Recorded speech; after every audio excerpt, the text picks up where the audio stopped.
ఇంద్రలోక భవనాన్ని ఈడ్చుకొచ్చి గదిలో మార్చి మళ్ళీ కట్టారో ఏమో మాయజాలము తెలుసు మంత్రగారడి తెలుసు రెంటి కన్న ఇది ఇంకోటేమో నీలాకాశం నేలాకొస్తే ఇట్టాగే ఉంటాదో ఏమో ఈ సంతోషం దాచాలంటే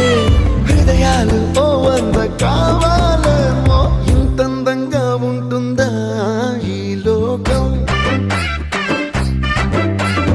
ఇన్నాళ్ళు ఈ మనసుకి తెలియాలేదే పాపం